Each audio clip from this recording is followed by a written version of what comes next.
Hello বন্ধু, welcome back giving ম্যাথে। আমি প্রিয়াঙ্কা। আশা করি সকলেই ভালো আছো। চলো, আমার বইয়ের প্রথম শ্রেণীর যে প্রথম পর্বটা আছে সেটা আমি আজকে তোমাদের 100 নম্বর পৃষ্ঠাতে আজকে করে তোমাদেরকে দেখাবো। ঠিক আছে, দেখো, ব্যঞ্জন বর্ণের সঙ্গে স্বরচিহ্ন জুড়ে দিলে উচ্চারণ কীরকম হবে, এটা তার অনুসরণ অনেক ক্ষেত্রেই হয়তো বিশেষ উচ্চারণের অর্থপূর্ণ শব্দ নেই, কিন্তু ধ্বনিগতভাবে অনুসরণ করাতে হবে। মানে কি বলছি বলতো, আমরা আগের দিনই এই যে আকার ওকার একার এগুলো আমরা চিনেছিলাম। তো ঠিক এখানেও দেখো লিখেছে, এই যে মানে এটা আকারের চিহ্ন, হর্ষ এটা হর্ষই চিহ্ন, এটা দীর্ঘ এটা দীর্ঘই চিহ্ন। আমরা যে স্বরচিহ্নগুলো চিনেছিলাম সেটারই কি বলছে যে উচ্চারণ করতে হবে বা মানে ব্যঞ্জন বর্ণের সঙ্গে স্বরচিহ্ন কীভাবে করতে হবে সেটা তোমাদেরকে জানতে হবে।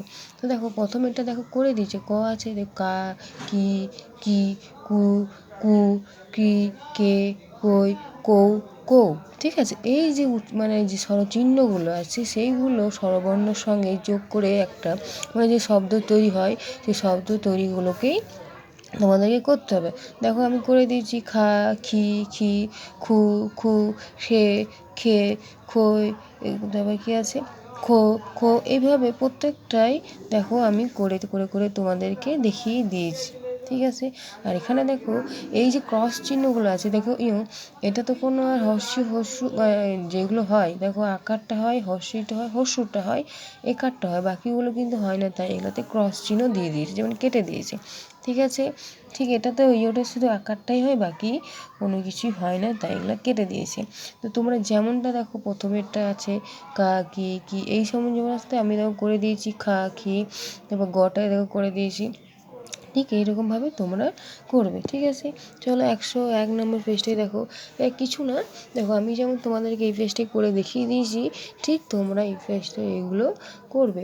যেমন টা, টি, টি, টু, ঠয় দীর্ঘ ঠু, ঠে, ঠে, টই, টো, ঠো আছে, ঠিক সেইভাবে তোমরা ঠা, ঠা এরকমভাবে স্বরচিহ্নগুলো স্বরবর্ণের সাথে তোমরা যোগ করে করে করবে। আশা করি তোমাদের বুঝতে সুবিধা মানে অসুবিধা হচ্ছে না।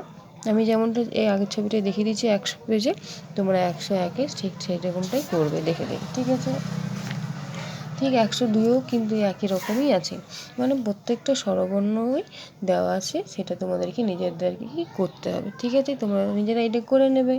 ঠিক আছে, 102 নম্বর পেজটা আর 103 নম্বরটাই একই আছে, শুধু স্বরবর্ণ চিহ্নগুলো তোমরা জানবে এবং করবে, প্রত্যেকটা স্বরবর্ণই আছে। ঠিক আছে, আশা করি বুঝতে পারলে। 103-ও দেখো এখানে ক্রস চিহ্ন আছে বলে তোমরা ভয় পেয়ে না, কারণ ধর্ষণয় কোনো রিকার চিহ্ন হয় না, ধর্ষণতে কোনো রিচার হয় না বলে এগুলো কেটে দিয়েছে। যেগুলো হয় তোমরা সেগুলো তোমরা করবে। আশা করি তোমাদের বোঝাতে কোনো অসুবিধা হয়নি, তোমরা আশা করি বুঝতে পেরেছো। তো চলো 104 নম্বর পৃষ্ঠায় কী আছে দেখি। সব মিলে মানেই যোগ করি, মানে যোগ করতে বলেছে। দেখো এখানে কটা ফুল আছে, 3টে, এখানে একটা ফুল আছে 4টে, তাহলে 3 আর 1 যোগ করলে হয় 4টে। এবার দেখো কটা গাছে আম আছে, 2টো, নিচে কটা পড়েছে 2টো, তাহলে 2 আর 2 যোগ করলে কত হয়, 4টে হয়।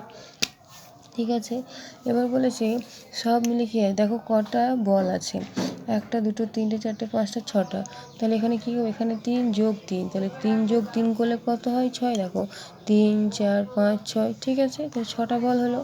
এবার কি বলেছে, এটা দেখো এখানে দেখো কটা আঙুল আছে ছেলেটার হাতে, দেখো দেখো 4টে আঙুল আছে, এখানে দেখো 3টে আঙুল আছে, 4 আর 3 যোগ করলে কত হয়, 4 5 6 7, তাহলে 7টা আঙুল। ঠিক আছে, আবার বলেছে সব মিলে কতগুলো ফুল আছে, দেখো এই গায়ে দেখো গাছের মধ্যে দেখো 4টে ফুল আছে, আর এটার মধ্যে দেখো 4টে ফুল আছে, 4 আর 4 যোগ করলে কত হয়, 8 হয়। ঠিক আছে, এবার দেখো উপরে কতগুলো ঘুড়ি আছে, 1টা 2টো 3টে 4টে 5টা, আর নিচে দেখো 4টে আছে, 4 আর 5 যোগ করলে কত হয়, 9টা ঘুড়ি। আশা করি বুঝতে পারছো। তো চলো এবার কি আছে, ফুলের উপরে প্রজাপতি কতগুলো আছে দেখি, 1 2 3 4 5, তাহলে 5টা, ফুলের উপরে 5টা প্রজাপতি আছে। আর কটা উড়ে গেছে, দেখো 3টে, 1টা 2টো 3টে, বা উড়ে আসছে, কটা উড়ে আসছে, 3টে উড়ে আসছে, তাহলে 5 আর 3 যোগ করলে কত, তাহলে 5 যোগ 3 করলে হয় 8টা। বুঝতে পারলে আশা করি তোমাদের বুঝতে অসুবিধা হচ্ছে না।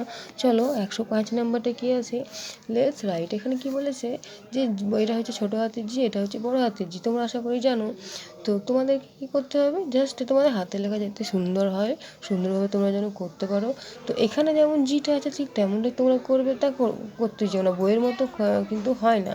তোমরা তোমাদের মতন করে লিখবে, ঠিক আছে, তোমরা তোমাদের মতন করে লিখবে। আমি যেমন লিখি আমি তেমনটা লিখছি, ঠিক আছে। তোমরা তোমাদের যেমনটা লেখো তেমনটা লিখবে, বইয়ের মতো লিখতে তোমরা পারবে না, লিখতে যাবেও না, ঠিক আছে। আমি আমার মতন করে লিখলাম। তো ঠিক এইভাবে পরপর তোমরা লিখে লিখে লিখে যাবে। আশা করি তেমন কিছু অসুবিধা তোমাদের হবে না। আমি তোমাদেরকে মানে যেভাবে বোঝালাম তোমরা ঠিকভাবেই করবে।